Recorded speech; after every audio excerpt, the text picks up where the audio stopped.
Hello, my name is David Roberts, and this is an oral presentation on the book Dark Tide, The Great Boston Molasses Flood of 1919 by Stephen Puleo. When you think of notable disasters in U.S. history, the molasses flood of 1919 is not likely to make it into the top 10. But the event carries a great significance in our culture, from the bizarre intrigue it inspires when you first hear of it, to the lasting influence it has had upon modern design, permitting, and manufacturing requirements for construction.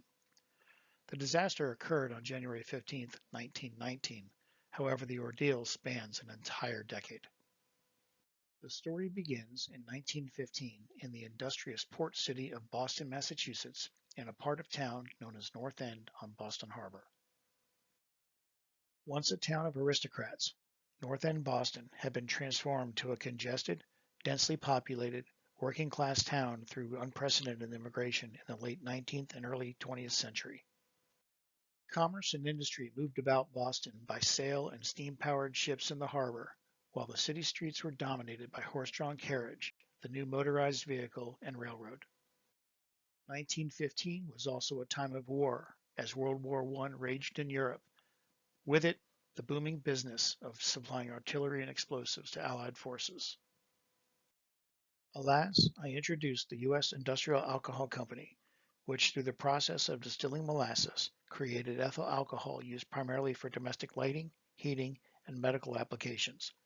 But during a time of war, its production was repurposed to supply industrial alcohol for manufacturing artillery and explosives. To increase production and cash in on the wartime demand, USIA constructed a large steel tank in Boston Harbor to receive and store molasses delivered by ship from the Caribbean so it could be transferred to rail car for delivery to the distillery. The tank was built on a waterfront piece of land leased from the Boston Elevated Railway Company. The tank dominated the wharf, standing 50 feet tall and 90 feet in diameter, and can store 2.3 million gallons of molasses when full.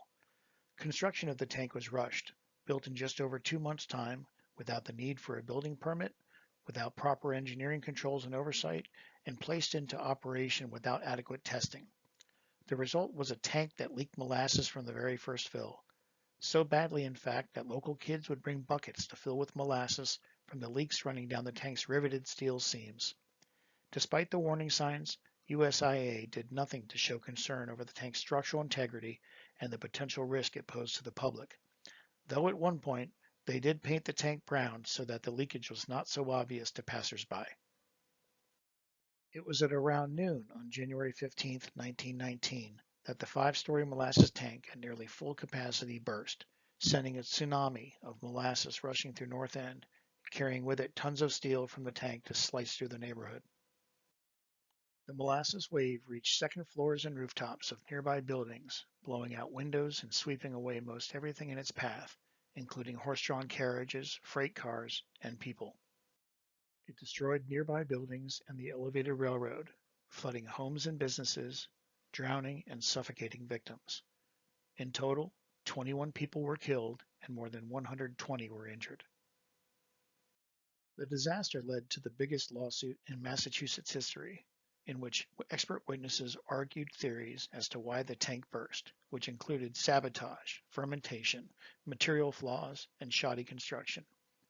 Ultimately, in 1925, after nearly 6 years in court, USIA settled with the victims and their families for $628,000. It was the first class action lawsuit against a major U.S. company and forged a path for modern building code development and permitting. Today, the site is known as Langone Park, and the disaster is commemorated with a small plaque where the tank once stood. According to Puleo, every building construction standard that we take for granted today comes about because of the molasses flood. I think this is a bit overstated, but as a result of the tragedy, Boston Building Department began requiring that all calculations of engineers and architects be filed with their plans and that stamp drawings be signed to acknowledge responsibility for design. This later became standard practice across the country. As an investigative reporter, Puleo scoured through more than 20,000 court documents from 119 separate lawsuits filed to reveal details, witness accounts, and testimony of the time and events surrounding the disaster. As a historian, Puleo carefully details the culture and current events of early 20th century integral to the disaster, such as World War I, big business, the anarchist movements and anti-war protests, immigration and ethnicity, working class society, prohibition, and the economy. And while Puleo artfully transports the reader to early 20th century Boston and effectively weaves the history and research facts to tell this bizarre and tragic story, he does so through the perspectives of numerous characters scattered throughout the book, some of whose stories have significant relevance to the disaster, while many others are used to add depth of emotion and empathy for the victims and their families. At times, I found it difficult to track the numerous characters throughout the book. I hope you enjoyed this presentation and encourage you to read the book and research the event, as there are numerous resources available. Thank you.